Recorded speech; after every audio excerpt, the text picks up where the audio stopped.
All Clark Griswold wanted was the perfect Christmas with his family, but sadly that doesn't happen as the Griswold festive celebrations dive into madness and mayhem. Released in 1989 and starring Chevy Chase and Beverly D'Angelo returning as Clark and Ellen Griswold, along with Randy Quaid as a dim-witted but hilarious as hell cousin Eddie, National Lampoon's Christmas Vacation is considered by many as the best in the Vacation series. But it has also become a comedy classic in its own right, and is often regarded as one of the greatest Christmas movies of all time. So what is it that makes Christmas Vacation stand out from the rest? Well, the comedic timing is pure genius, with all the jokes perfectly on cue, as it taps into something many of us suffer during the holiday season. Having to spend time with relatives that we may not like very much, or may even downright irritate us, but we still have to spend time with them because Christmas. And of course it features all that awesome Griswold insanity that we've come to love from the Vacation movies, while also, oddly, still being able to deliver the Christmas cheer. Be that through oddball comedy in this Christmas tale about the search for the perfect Christmas going terribly wrong. Yes, it is. It's a bit nipply out. I mean nippy out. I don't know if you guys can see here, but I've got a Clark Griswold Christmas t-shirt. Yeah, I think it might be a bit tricky for you guys to see. I actually wore it a few episodes ago, but I don't think anyone really noticed it. So anyway, to continue the Christmas celebrations of 2018, we are going to explore this wacky oddball festive comedy classic by looking into 10 amazing facts about Christmas Vacation. So let's check it out.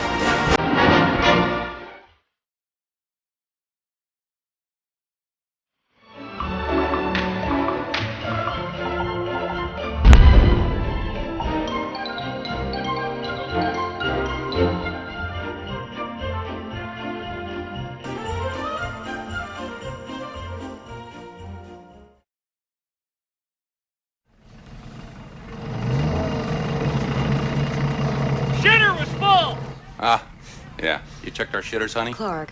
Number 10. Origin of the story.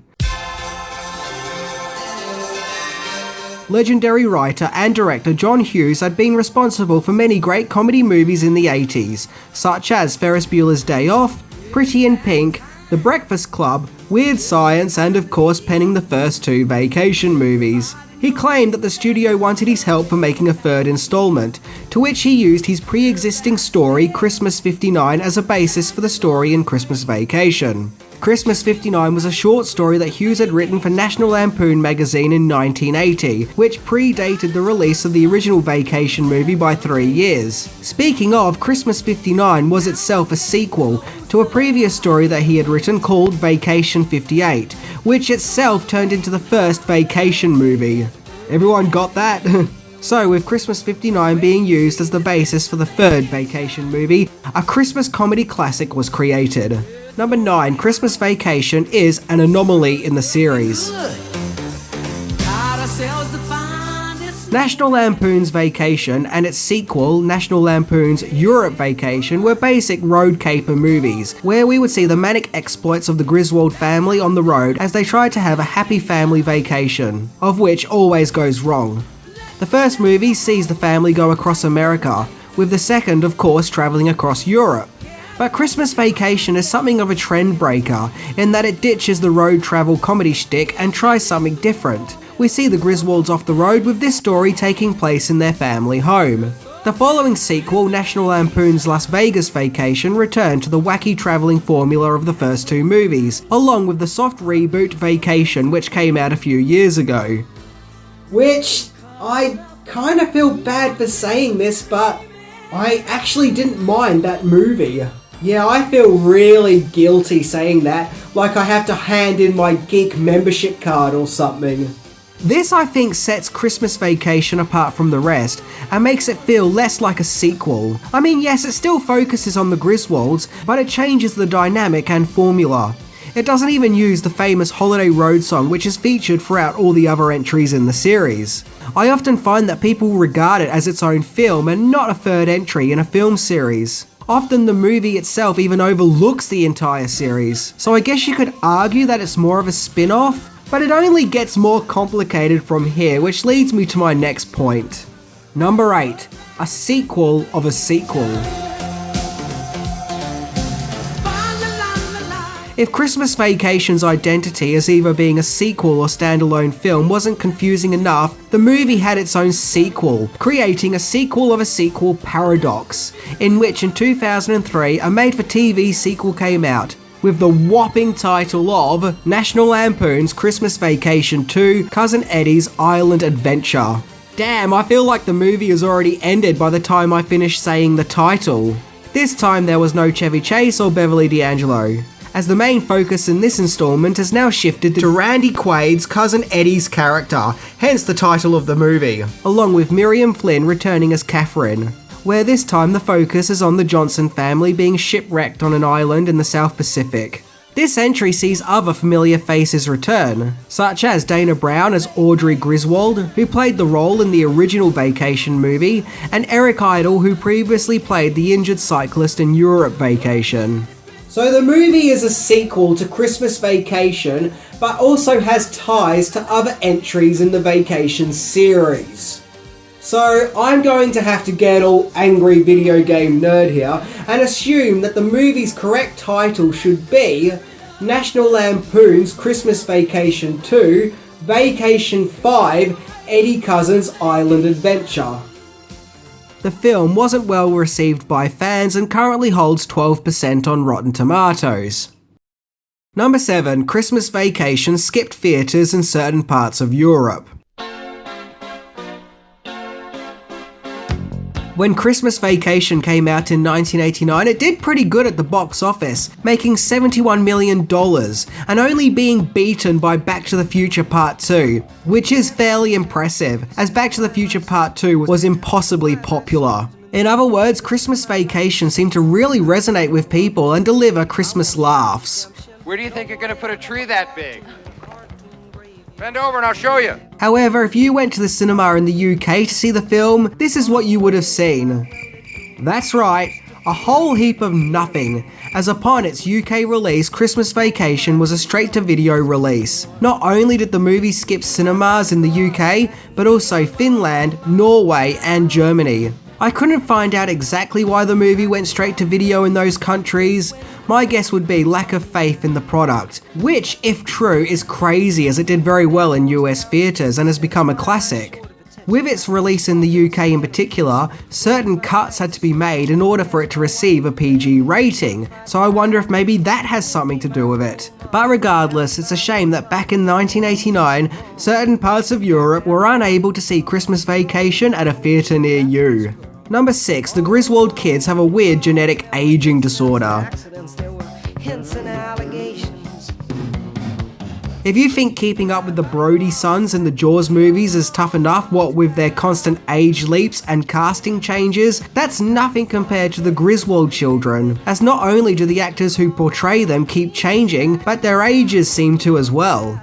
In the first two movies, Rusty Griswold is the oldest sibling, with daughter Audrey as the youngest, and both characters are actually pretty close in age. In Vacation, the parts were played by Anthony Michael Hall and Dana Barron. And in Europe Vacation, the roles were played by Jason Lively and Dana Hill. So of course in Christmas Vacation, the parts were recast again, this time with Johnny Galecki as in that guy from The Big Bang Theory as Rusty, and Juliette Lewis, yes as in the Juliette Lewis, as Audrey. But what's interesting about this piece of casting is that Rusty is now not only the youngest sibling, but is also considerably younger than Audrey, with him now no longer appearing to be a teen, but more of a prepubescent kid. Can't see the line, can you, Russ?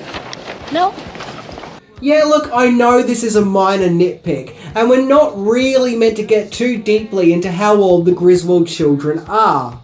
But still, this is a weird anomaly which always seems to raise the eyebrows of the fans of the Vacation film series. Number 5. A natural disaster hit the set. There is a classic scene where Uncle Lewis and Aunt Bethany arrive at the Griswold household. It is a genuinely funny moment with plenty of gags, such as Uncle Lewis's weird toupee and Aunt Bethany's strange age-affected perceptions, who by the way was played by Mae Questrell, aka the original voice of Betty Boop.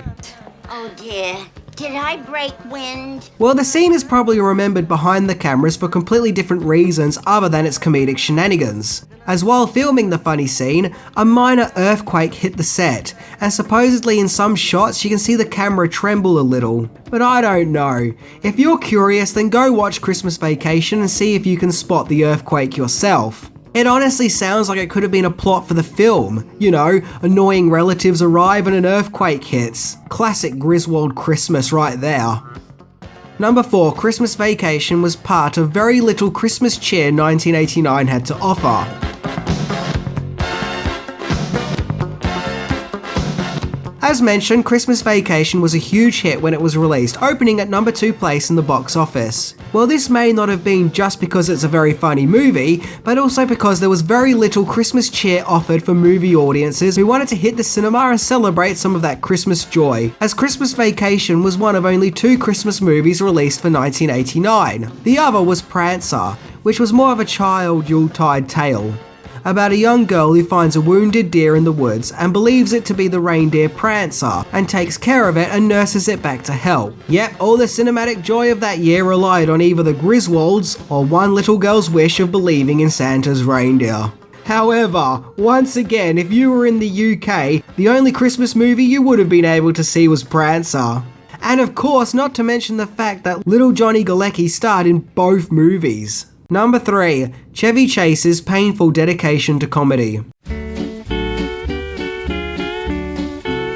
In the scene where Clark has a psychotic breakdown due to the failing of getting the Christmas lights to work, we see him take his frustrations out on the Christmas decorations, where we see him punch a Santa statue and then proceed to kick the decorative ornaments. Well, while filming that scene, when Chase punched the Santa statue, he actually broke his pinky finger. But not to let broken bones get in the way of his performance, rather than yelling in pain like most people probably would, he continued his humorous antics and proceeded to kick the decorations instead. The kicking wasn't in the script, but Chase was improvising due to his injuries, and the result is one of the funniest scenes in the movie was created. Number 2, alternative title.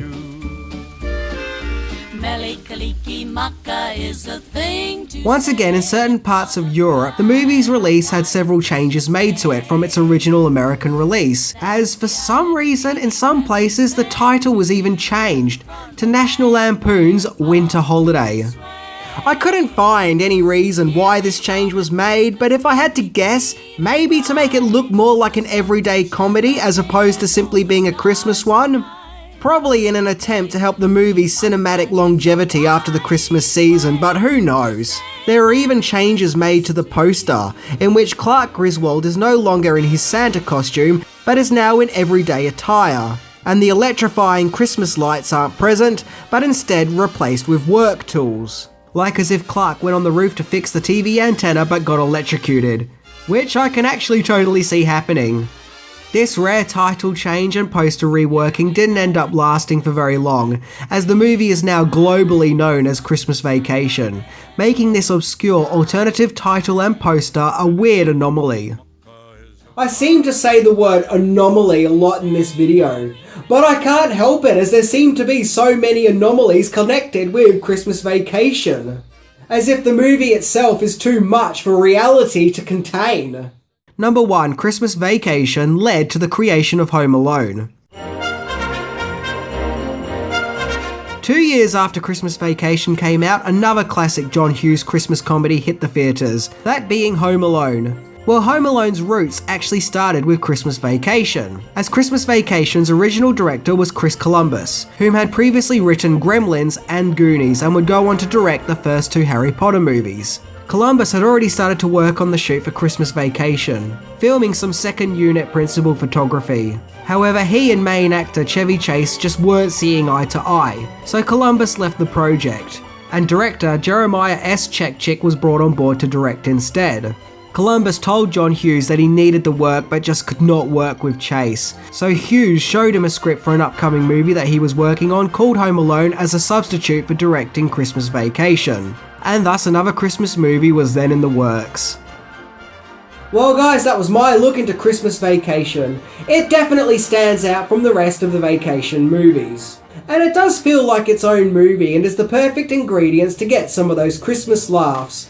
Because, after all, what is the Christmas cheer if we can't have some of those rude and cheeky off-the-wall laughs as well? Anyway, I'm Minty, and if you think that your Christmas relatives are bad, just take a moment to think of poor Clark Griswold. See ya!